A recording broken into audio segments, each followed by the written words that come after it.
guys, welcome back to Let's Play Phantasy Star 4. Since our last episode, I got Rika up to level 4 just by fighting a few battles right here outside of Zima. And as you can see, Grizz is still dead. That's because he's Grizz. No, it's actually because the monsters give you more experience with the less people you have in your party, just like many other JRPGs of its time. So that's why I left him dead, just to speed up things slightly. So let's take a look at what we have here. The only thing Rika learned is double slash, but that's basically her version of crosscut.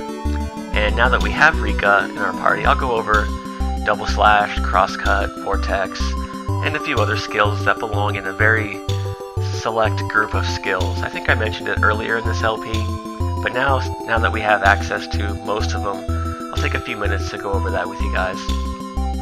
Also, Hahn learned Zan, so that's nice.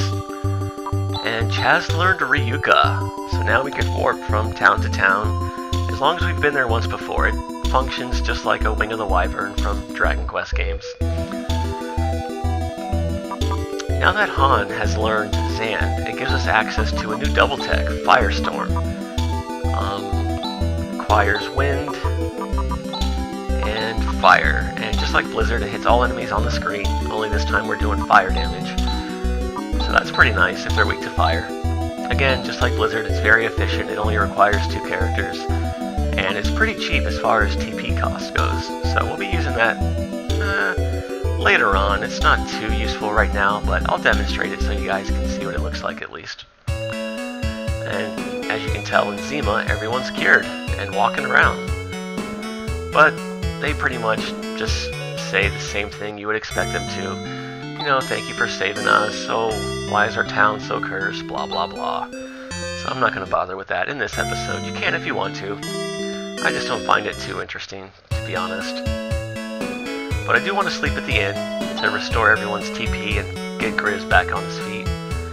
One of the things about this game that you may have noticed is that so far we've had no way to restore our TP, and this game doesn't provide any. For now. So if you're getting low on TP, the only way you can restore that is to backtrack to your nearest inn or, you know, whatever. And if you're in the middle of a dungeon or you're getting near the end of a dungeon and you have to leave and go do that, it's pretty annoying, and I don't know. I guess they do it to add to the difficulty of the game, but that's the way it is. I do want to do some shopping though, now that the town has been restored. Don't ask me why her sprite has green hair and her portrait has blue hair, because I couldn't tell you, viewers. Couldn't tell you. Let's see. Just like Krupp, they have a few things that are a little better than what we have now, but don't spend your money on those. We're about to go to the next town that has way better armor. It's also way more expensive, just like how Tono was. But I do want to get 2 Graphite Shields before we leave. And I will show you why. Seems kind of odd that I want to buy 2 shields, seeing as how I only have 1 person in my group that uses them, but you will see why, viewers. You will see why. Let's do a quick save here. And I'm a few levels lower than I would like to be, or that I usually am at this point in the game, but oh well, I think we'll be fine. So yeah, with our 2 Graphite Shields, we want to give 1 to Hahn, first of all. Get his defense up to 33. Not bad, he's catching up. Now, back in episode 2, I think it was, I showed you guys that this game lets you equip your characters in more than one way. It's not like, oh, this person has to use a sword and a shield, or this person has to use a sword with 2 hands. No. In this game, they give you the option of kind of doing what you want to. If you want to have Chaz, you know, use 2 daggers, you can, or a sword and a shield, or 2-handed sword, or you can even go with some dual wielding on Rika or Alice, so it gives you a little bit of variety. You know, if you want to be more conservative and defensive, you know, by all means, give everybody a shield. You can do that. And I did mention that there was one more setup that we couldn't, well, I take that back. We could have used it back then, but it wouldn't have been as useful because, well, the enemies were weak and the shields at that point in the game were kind of crappy anyways. But now we're getting to kind of a turning point, and things are going to be changing quite a bit. And I want to give the second Graphite Shield to Hahn. What? Yeah. Phantasy Star 4 allows you to put a shield in both hands. For characters like Hahn and Rune, who typically tend to get bent over, and who suck at using regular attacks anyways, this is a very good setup. Dual shielding, as I like to call it. Turns them into a Mage Tank. It is obscenely good. As you can tell by Hahn, his defense just went up substantially, it almost doubled, and that'll really help out his survivability. As you can tell from that screen, he has 44 defense compared to Grizz, who only has 37, and he's our quote-unquote tank. Alice is 45, Chaz is at 44. Whoops, what did I do? Oh, okay, ceramic sword. Wrong button. Even Rika, who just joined the party at level 4, she has 44 defense. So, yeah, she's so strong, it's ridiculous. But, yeah, so now Hahn, just with 2 simple shields, caught up to everybody else, and it really evens out the playing field.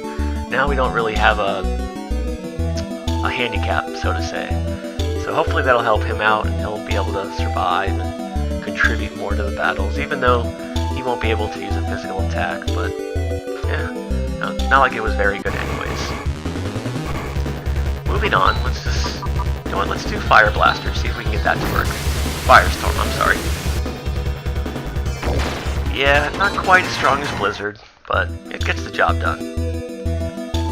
We'll be using that in the near future, Normally I would just run from these, but this is actually still decent experience for Rika. Yeah, as you can see here, since we took off his dagger, he can no longer use a physical attack, so we'll have him defend, which won't be an issue because he'll be dead long before his turn anyways.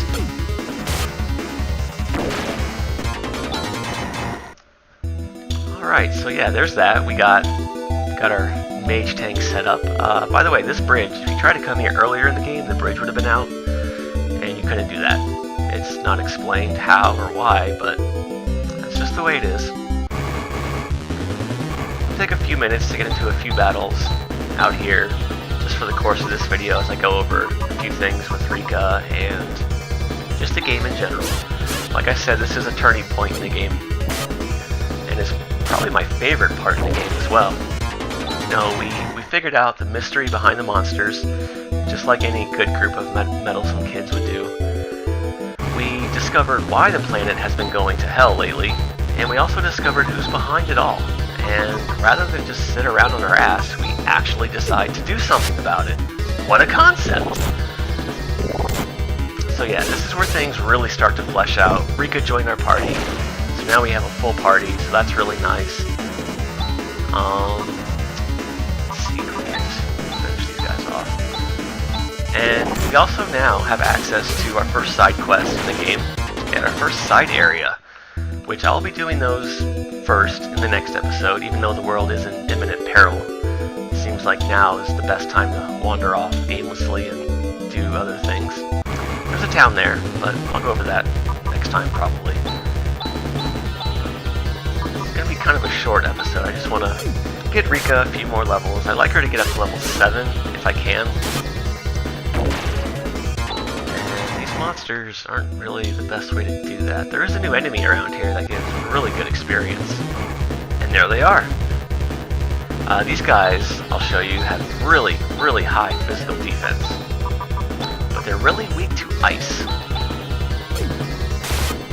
Yeah, look at that, 12, 17 from Rika, only 30 from Chaz.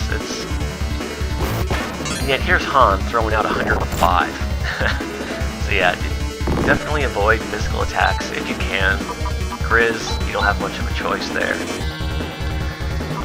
Alice, why don't you use an antidote on yourself? You may as well just attack this one. He's almost dead. These guys have about 150, 160 HP, so it's nothing we can't handle. It's as long as you use magic with Hahn, at least for one round, you should be fine. Damn it, Alice. Yeah, that's much better experience. Good money too, which we are going to be needing. And Rika leveled, awesome. speaking of Rika, I briefly mentioned Double Slash earlier in this episode. Do I have any more antidotes? No, yes. Use that on Alice. Now the thing with Double Slash is, just like Crosscut with Chaz and Vortex from Alice, it's a non-elemental physical attack. And what that means is, as you level up in the game, you get more strength and you get better weapons. Those skills will actually do more damage because the game uses your attack power as part of the damage calculation, as opposed to just a generic constant damage formula. And that's really unique because every attack in this game, whether it's a technique or a skill, it has some kind of element or attribute or factor to it. And those three skills belong in a group that do not. You'll notice later on, towards the end of the game, that Crosscut is doing close to 200 to 300 damage from Chaz. And his other skills, they kind of scale up to a certain point and just plateau off. They don't really increase damage that much. Other skills that belong to this group are Air Slash with Chaz and Sweeping from Grizz, which he'll learn relatively soon, and Disrupt from Rika. Those skills attack all enemies on the screen, and like I just mentioned, they fall into that non-elemental physical attack group. And the other thing to know about these skills is that if your weapon has an elemental factor to it, it'll apply to those skills, essentially giving them an elemental attack. And normally that does not happen because, like I said, skills already come with their own factor or attribute to them, and you can't have more than one. So those are very versatile, very useful techniques to keep in mind as you go through the game. Let's heal with Rika. Yeah, Rika right now is going to take the role of primary healer just because she doesn't get any attack spells. And right now there's no real point in using buffs just for random battles. Simply because, well, they're not really that challenging. You know, let's use Death on this guy. Let's try to get this over with quickly. Let's go with Foy, Crosscut. This guy's gonna get obliterated. Yeah, let's try to get Double Slash off. And I like that animation. I don't know why. It just it looks cool. You know, I don't think I showed you guys her other skill yet either, Illusion. That's actually a debuff. It reduces the agility of all enemies on the screen, similar to, oh god, what was it? Doran from Hahn? I think it's Doran that reduces agility. Now the interesting thing about debuffs in this game is that it reduces the enemy's stat, whether it's attack power or agility, or you know, whatever. It reduces it by an amount equal to the caster's mental stat. However, this might be a better example. With Rika, her illusion technique is a little different. It uses her own agility to determine how much agility is taken away from the enemy. So you can imagine later on that she gets higher level and she gets more agility. That can be really devastating to some of the faster enemies. What am I doing? Oh my god. There we go. Okay. I do know how to play this game, viewers. Believe me. Okay, that's one thing to keep in mind with Rika, is that she operates a little differently from Hahn in terms of debuffs, so that could be useful later on. Alice leveled, awesome. And Moonshade. That's basically her version of Earth. It's just a single target paralysis spell. It works somewhat frequently, and because she is pretty fast, it could be useful, but I'd rather just have her attack. You know what, I believe these are weak to ice, so let's do Blizzard.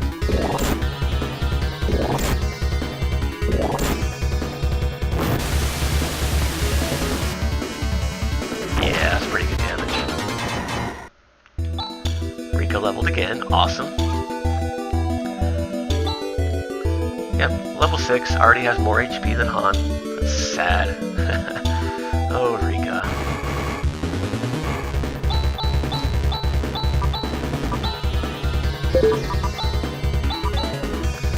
I think that's pretty much all all I wanted to go over in this episode as far as tactics and mechanics go. I don't want to go into Iato yet, because it's a really big town, there's a lot to do. The NPCs actually have really good dialogue for a change. So I do want to take an episode to explore the town, show you guys that. That's also where we'll see our first side quest and how that system works. So I want to have enough time to go over that in detail for you guys. I don't want to try to cram it at the end of an episode or have an episode go on for 20-25 minutes again, because I don't know, to me that would just be a little bothersome. So, and it's kind of a pain for me to record an episode that long, because I don't know. Aside from having a lot to do this weekend and being short on time anyways, I just want to try to keep these around 15 minutes if I can. So definitely next time, we'll be ready to explore Iato, do some shopping, talk to some people, get some funny dialogue, and then we'll also explore this town over here. And whatever that is, it looks kind of ominous. Anyways, Rika's at level 6. Yeah, we'll just keep fighting out here for a little while. Why not? Shouldn't take too much longer, I don't think. 477. Yeah, we can get that in a few battles if we fight those scorpions.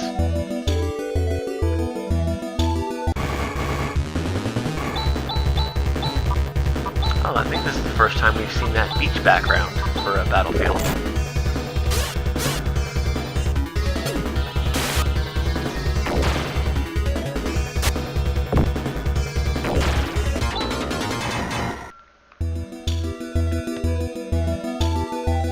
Realized that Seed told us to go rescue Demi so that we can use her help to shut down Nervous and save the world, and blah blah blah. And of course, you know, I have to give the programmers credit on this one. They gave Zio enough foresight to keep her imprisoned, you know, the one person that could potentially save the world and ruin his plans. They gave Zio enough foresight to keep Demi locked up in his own fortress as opposed to some random prison with the worst possible guards ever. And you know what I'm talking about, viewers. You know those prisons and games where they lock you up and they either leave the door unlocked or they let you keep all your equipment, or a combination of both, and it's like, really? What's the point? But no, not in this game. Yeah, Zio's like, haha, I'm on to you. So, yeah, it's a nice touch there, game. It actually gives Zio some degree of intelligence. You know, it's not like we can just walk into a prison with no guards or inept guards, get Demi, and walk out without any hassle. No. Zio's sport is going to be tough.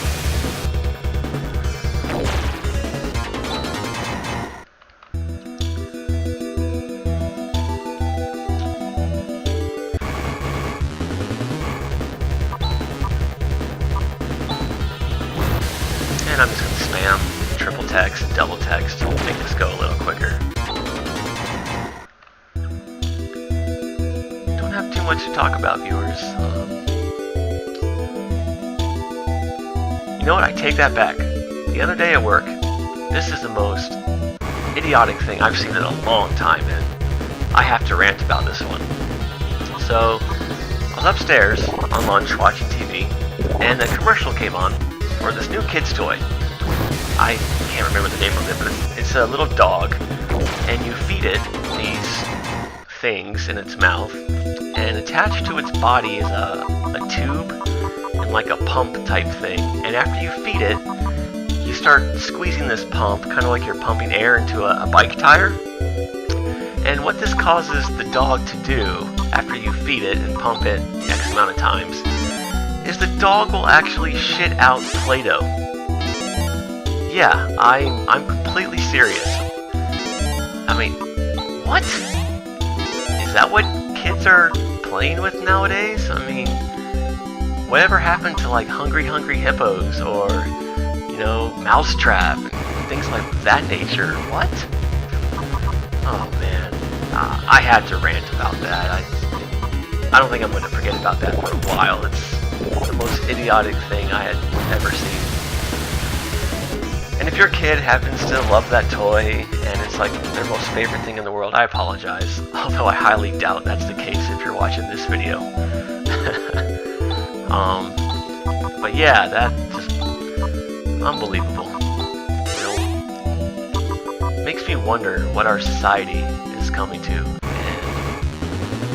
And it kind of answers the question of, why countries say that, or other countries, why they trash talk us, America, so much. Just take a look around at our society. Man. Anyways, I'm not going to go down that road. It's a slippery slope, just like politics and religion. You won't hear me talk about those, viewers. Sorry. Okay, finally, Rika, level 7. Good stopping point for her, and us for that matter. Hey, look, her HP and TP are inversed. Just noticed that. Okay, anyways, like I said, I just wanted to get her to level 7 and go over a few mechanics with you guys, show you Firestorm, kind of give you a heads up on what's going on in the next episode. So, with all that said and all that accomplished, I'm going to take a moment to save my game here. And in our next episode, we'll explore Iato and see what's going on there. See you guys then.